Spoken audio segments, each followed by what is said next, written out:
Ujjain police ने modified silencer और तेज horn से शहर की शांति बिगाड़ने वाले दो युवकों को एक अनोखी सजा दी है।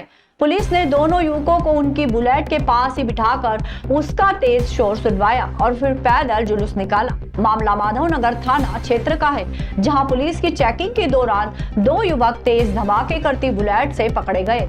उनके पास न तो लाइसेंस था और न ही नंबर प्लेट। पुलिस ने दोनों की बुलेट जब्त कर ली है और उन्हें सजा देने का अनोखा तरीका अपनाया। एएसपी प्रदीप शर्मा ने बताया कि शहर में शांति व्यवस्था बनाए रखने के लिए पुलिस लगातार कार्रवाई कर रही है। मॉडिफाइड साइलेंसर और तेज हॉर्न से लोगों को परेशानी हो रही थी, इसलिए दोनों युवकों को सजा देने का फैसला लिया गया। पुलिस की इस अनोखी सजा से शहर में चर्चा हो रही है। लोगों का कहना है कि इस तरह की सजा से अन्य लोगों को भी सबक मिलेगा और शहर की शांति व्यवस्था बनी रहेगी।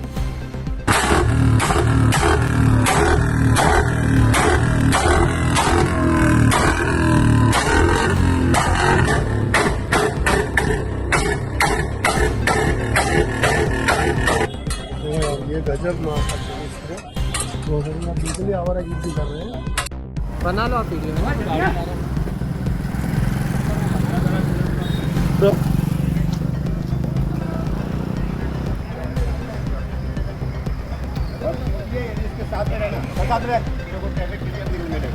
हम लोग लगातार उज्जैन शहर में जो बाइक पे चाहे बुलेट हो चाहे रेसिंग मोटरसाइकिल हो, जिसमें आवाज वाले साइलेंसर लगाकर ये लोग आम जनों को परेशान करते हैं, उनकी लगातार पकड़ कर रहे हैं। 2 बार हम लोगों ने करीब 100 और 50 इस तरह के साइलेंसर्स का नष्टीकरण भी किया है। अभी कुछ दिनों से सूचना मिल रही थी कि कोठी रोड के पास इस तरह के 2-3 लोग देर रात को इस तरह की बाइक स्टंट करते हैं, जिसको परसों तीनों बाइकों को जब्त किया गया है, उनके साइलेंसर्स को उतारा गया है और उनके खिलाफ न्यायालय में चालान भी पेश किया जा रहा है, जिसका निराकरण माननीय न्यायालय द्वारा किया जाएगा। उज्जैन में कांग्रेस पार्टी द्वारा आज भारतीय सेना के सम्मान में जय हिंद यात्रा निकाली गई। इस यात्रा में बड़ी संख्या में कार्यकर्ता शामिल हुए और सेना के जवानों को नमन किया। यात्रा गुदरी चौराहा और पटनी बाजार होते हुए गोपाल मंदिर पहुंचकर समाप्त हो गई। शहर कांग्रेस अध्यक्ष मुकेश भाटी ने बताया कि यात्रा भारतीय सेना के प्रति सम्मान और आभार व्यक्त करने के लिए निकाली गई। उन्होंने कहा कि भारतीय सेना के जवानों ने देश की सुरक्षा और संप्रभुता के लिए अपना जीवन समर्पित कर दिया है।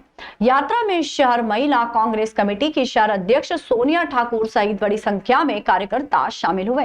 यात्रा का जगह जगह पुष्प वर्षा कर स्वागत किया गया। इस दौरान कार्यकर्ताओं ने भारत माता की जय और वंदे मातरम के नारे लगाए। गौरतलब है कि ऑपरेशन सिंदूर की सफलता के बाद भाजपा द्वारा भारतीय सेना का आभार व्यक्त करने के लिए पूरे देश में तिरंगा यात्रा निकाली जा रही है। वहीं इसके जवाब में कांग्रेस द्वारा देश भर में सैनिकों के सम्मान में जय हिंद यात्रा निकाली जा रही है।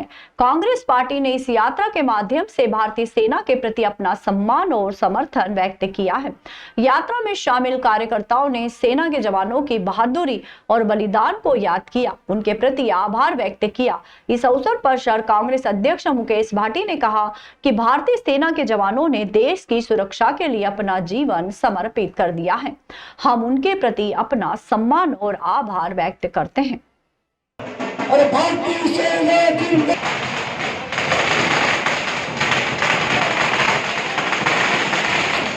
सेना के सम्मान में कांग्रेस मैदान में जय हिंद यात्रा भारतीय सैनिक के सम्मान में जिस प्रकार से भारतीय सेना ने पाकिस्तान के घर में घुसकर मुंह तोड़ जवाब दिया है, राष्ट्रीय नेतृत्व कांग्रेस पार्टी के उनके दिशा निर्देश पर पूरे देश में जय हिंद यात्रा निकाली जा रही है। जिस प्रकार से भारतीय जनता पार्टी के लोगों ने सेना का अपमान किया है, हमारी बहन को पाकिस्तानी बताया गया है, ये कायर भारतीय जनता पार्टी और उसकी सरकार उसके दोहरे चरित्र को उजागर करता है। कांग्रेस पार्टी उसकी घोर निंदा करता है और जब तक इन दोनों मंत्रियों के इस्तीफे नहीं होंगे, कांग्रेस पार्टी निरंतर आंदोलन करती रहेगी। जय हिंद, जय कांग्रेस। महाकाल का आशीर्वाद लेके भगवान गोपाल मंदिर के चरणों तक हमने ये यात्रा निकाली है। विजयगंज मंडी थाना क्षेत्र में जमीन खरीदने के बाद रास्ते को लेकर विवाद सामने आया है। इस विवाद में घायल हुए युवक को उपचार के लिए चरक अस्पताल में भर्ती कराया गया है। पुलिस मामले में जांच कर रही है। बताया जा रहा है कि राजा पटेल के पिताजी ने जमीन खरीदी। अब रास्ते को लेकर विवाद हो रहा है। राजा पटेल ने जानकारी देते हुए बताया कि थाने पर दस्तावेज पेश करने के बाद जब वह वापस लौट रहा था, उसी समय आरोपियों ने रास्ते में हमला कर दिया। जब युवक ने उनसे बातचीत करने की कोशिश की तो उन्होंने मारपीट शुरू कर दी। विजयगंज मंडी थाना पुलिस ने घायल युवक की शिकायत पर आरोपियों के खिलाफ विभिन्न धाराओं में प्रकरण दर्ज कर मामले की जांच शुरू की है। पुलिस आरोपियों की पहचान करने और उन्हें गिरफ्तार करने के प्रयास कर रही है। घायल युवक का उपचार चरक अस्पताल में चल रहा है। पुलिस मामले में आगे की कार्यवाही कर रही है। इस घटना ने क्षेत्र में तनाव का माहौल बना दिया है और लोग पुलिस से न्याय की मांग कर रहे हैं। आगरोद में ज़मीन खरीदी थी, उनको पैसे दे चुके हैं। कल ज़मीन हाँकने गए थे तो थाने पे दस्तावेज पेश करने का बोला, उधर से वापस आ रहे थे, पैसे ले चुके, फ्रेंड को लेके मगजमारी हो रही थी उसमें, तो उन्होंने हमारे ऊपर हमला कर दिया। मेरे को उसमें चोट आई है। बरकत पटेल नाम है, उसके भाई और उनके सबके मैंने नाम दर्ज रिपोर्ट दर्ज कराई है भैया। ज़मीन तो दे चुके हैं वो, बाकी उसका जो फ्रंट रोड से लिखा हुआ फ्रंट का रास्ता नहीं दे रहे हैं, विवादी है। ज़मीन बेची तो फ्रंट से ही बेची है, यही है बात। और अब वो ज़मीन देने में नाटक कर रहे हैं। भाट पचलाना पुलिस की बड़ी कार्रवाई। गोवंश परिवहन और अवैध शराब के साथ आरोपी गिरफ्तार। मुखबिर से सूचना मिली थी कि एक पिकअप वाहन में अवैध रूप से गोवंश भरकर वर्त के लिए कानवन तरफ ले जाया जा रहा था। इस सूचना पर कार्रवाई करते हुए पुलिस ने वाहन का पीछा किया और फिल्मी अंदाज में आरोपी को पकड़ लिया। भाट पचलाना थाना प्रभारी स्टैंड सिंह चौधरी ने बताया कि रविवार सुबह करीब 6 बजे कमेट तरफ से एक महिंद्रा बोलेरो पिकअप गाड़ी आई, जिसमें चालक और उसका एक साथी बैठा हुआ था। पुलिस ने रोकने का प्रयास किया तो वाहन का चालक अपने वाहन को लेकर ओरडी तरफ भागा। पुलिस ने लगातार पीछा किया और बदनावर चौपाटी से अपना वाहन मोड़कर पुलिस से छुपाते हुए धमाना काची बड़ौदा होते हुए रूनीजा लेकर आया, जहां पर लगे वाहनों के जाम में वाहन फंस गया और पुलिस ने वाहन की तलाशी लेने पर 7 नग गाय के केड़े और 60 लीटर अवैध देशी हाथ भट्टी की कच्ची महुआ जहरीली शराब बरामद हुई। पकड़े गए आरोपी महिपाल ने बताया कि वह और उसका साथी रोहित पाटीदार इस गोवंश को वध के लिए ले जा रहे थे। वहीं शराब में तेज और जल्द नशा लाने के लिए यूरिया खाद मिलाई गई थी। पुलिस ने आरोपी महिपाल को गिरफ्तार कर लिया है, जबकि उसका साथी रोहित पाटीदार फरार है। जब्त शुदा 7 नग गाय के केड़े सुरक्षा की दृष्टि से गौशाला में छोड़ दिए गए हैं। पुलिस आगे की कार्यवाही में जुटी हुई है। ये मामला इस प्रकार है कि आज सुबह करीब 6 बजे जब हम कस्बा भ्रमण में था हमारा फोर्स, तो सूचना मिली थी कि पिकअप गाड़ी जो है कमेट तरफ से आने वाली है, जिसमें गोवंश भरे हुए हैं, जिसको हमने फोर्स की मदद से रोकने का प्रयास किया, लेकिन उसने गाड़ी भगाई। खरसोद कला होते हुए, सुंदराबाद होते हुए, बदनावर चौपाटी होते हुए वापस रूनीजा चौपाटी पर आकर पीछा करते हुए हमने उसको पकड़ा। चेक करते उसमें 7 नग गाय के केड़े एवं 60 लीटर कच्ची हाथ भट्टी की जहरीली शराब पाई गई, जिस पर आरोपी महिपाल सिंह निवासी बांदरवेला को पकड़ा गया, उसको गिरफ्तार किया गया। पिकअप गाड़ी गोवंश एवं शराब जब्त की गई एवं इसका साथी रोहित पाटीदार निवासी मलोड़ा भागने में सफल रहा, जिसकी तलाश जारी है। उज्जैन में शनिवार की शाम को अचानक मौसम में बदलाव हो गया। आसमान में काले बादल छा गए और बिजलियां भी चमकने लगी। हल्की बूंदाबांदी हुई। इसके बाद देर रात 1 बजे बाद तेज बारिश हुई। इससे कई जगह की पेड़ की शाखाएं गिर गई और पानी भी भर गया। मई माह में प्रिय मानसून की गतिविधियां शुरू हो गई है। मौसम में भी परिवर्तन दिखाई दे रहा है। कभी तेज धूप तो कभी उमस तो कभी बादल छा रहे हैं और बारिश भी हो रही है। शासकीय जीवाजी वेधशाला के अनुसार शनिवार को अधिकतम तापमान एक बार फिर बढ़कर 39.5 डिग्री पर पहुंच गया। वहीं रात में बारिश के कारण रात के तापमान में 3 डिग्री की गिरावट आई है और ये 23 डिग्री दर्ज किया गया है। रात में करीब 8 मिलीमीटर वर्षा दर्ज की गई है। मई माह में अब तक कुल 53 मिलीमीटर वर्षा हो चुकी है। बारिश के कारण कई जगह पर पानी भर गया है और पेड़ों की शाखाएं भी गिरी है। हालांकि रात होने से कोई जनहानि नहीं हुई है। रविवार को सुबह से फिर गर्मी रही, लेकिन शाम को फिर मौसम हल्का हो गया। हल्की फुल्की ठंडक बन गई। मौसम विभाग ने आज भी तेज धूप के साथ लू चलने की आशंका जताई है। बारिश के कारण बिजली गुल हो गई, जिससे शहर में कई जगह पर पानी की टंकियां नहीं भर पाई। इससे लोगों को पानी की समस्याओं का सामना करना पड़ा है और जोन कार्यालय शिकायत लेकर पहुंचे। शहर में इन दिनों एक दिन छोड़कर जल प्रदान किया जा रहा है। मध्य प्रदेश में उज्जैन के सांसद अनिल फिरोजिया ने अपने कार्यालय के बाहर एक नोटिस चस्पा किया है, जिसमें लिखा है कि ट्रांसफर और शस्त्र लाइसेंस के लिए उनसे संपर्क न करें। यह फैसला राज्य सरकार द्वारा ट्रांसफर पॉलिसी 2025 जारी करने के बाद आया है, जिसके तहत 30 मई तक शासकीय कर्मचारियों के ट्रांसफर हो सकेंगे। सांसद फिरोजिया ने बताया कि उनके कार्यालय में रोजाना 10 से 20 लोग ट्रांसफर के लिए आ रहे हैं, जिन्हें मना करना पड़ता है। उन्होंने कहा कि ट्रांसफर करवाना उनका काम नहीं है, इसलिए लोगों को परेशान नहीं करने के लिए बोर्ड लगा दिया गया है। वहीं शस्त्र लाइसेंस के लिए भी सांसद फिरोजिया ने सिफारिश करने से इनकार कर दिया है। उन्होंने बताया कि विधायक थे तभी से शस्त्र लाइसेंस के लिए संपर्क नहीं करने का बोर्ड लगा रखा था। उन्होंने कहा कि वे सिफारिशों से दूर रहकर निष्पक्ष तरीके से काम करना चाहते हैं।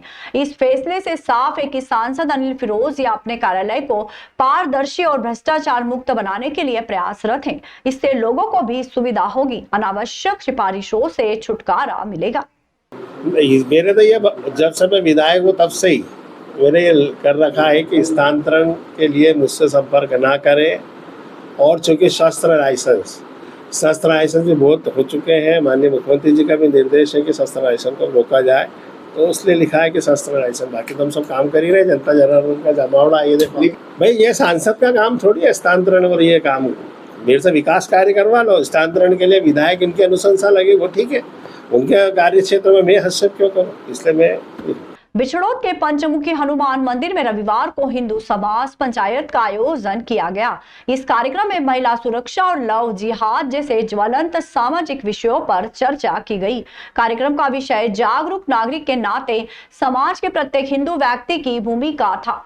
कार्यक्रम में मुख्य वक्ता के रूप में सुश्री भारती ठाकुर जी और हिंदू जागरण मंच के प्रांत संगठक मोहित सैंगर ने हिंदू समाज की एकता, जागरूकता और सामाजिक दायित्वों पर ओजस्वी उद्बोधन प्रस्तुत किया। उन्होंने कहा कि हिंदू समाज को संगठित और सशक्त बनाने के लिए हमें जागरूक और आत्मनिर्भर बनाना होगा। मंच की शोभा बढ़ाते हुए विशेष अतिथि के रूप में विश्व हिंदू परिषद के विभाग मंत्री, विष्णु हिंदू जागरण मंच की प्रांत कार्यकारिणी सदस्य नीलू चौहान, बिछड़ोद के सरपंच मुकेश चांदना और हिंदू जागरण मंच के प्रांतीय अधिकारी गण उपस्थित रहे। कार्यक्रम में ग्राम बिछड़ोद के गणमान्य नागरिक, महिलाएं और युवा वर्ग बड़ी संख्या में उपस्थित रहे और सामाजिक विषयों पर अपने विचार व्यक्त किए। इस पंचायत ने हिंदू समाज को संगठित और सशक्त बनाने की दिशा में एक सार्थक पहल सिद्ध हुई। कार्यक्रम के अंत में सभी उपस्थित जनों ने हिंदू समाज की एकता और जागरूकता के लिए संकल्प लिया और समाज के प्रति अपनी जिम्मेदारी निभाने का वादा किया। हम इनके साथ नहीं रह सकते, हिंदुओं से हमारा कोई संबंध नहीं है। हम और ये अलग है, हमारी पूजा पद्धति अलग है, हमारी विचारधारा अलग है, इसलिए हमको हमारे लिए अलग से देश चाहिए।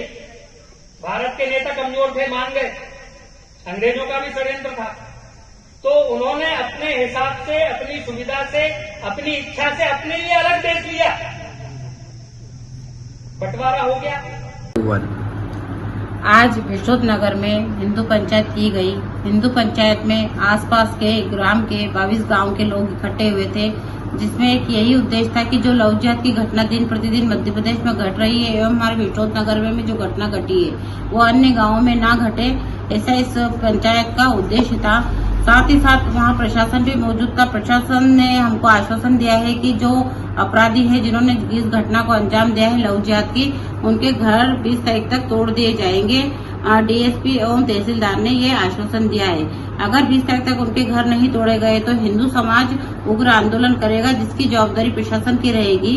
मेरा माननीय मुख्यमंत्री जी से निवेदन है कि जो लव जिहाद और लैंड जिहाद को लेकर जो कानून बनाए गए हैं, उन कानून के तहत जो लव जिहाद की घटना को अंजाम देते हैं मध्य प्रदेश या अन्य कहीं भी शहर में या जिलों में, उनको फांसी की सजा सुनवाई जाए एवं उनमें कठोर से कठोर कार्रवाई की जाए कि इस डर से कहीं भी लव जिहाद की घटना न घटे।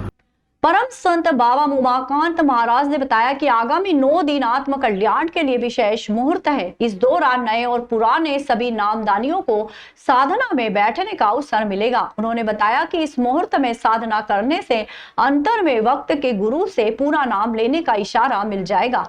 बाबा उमाकांत जी महाराज ने बताया कि जो 5 नाम के नामदानी नहीं है उनको भी दिशा मिल जाएगी।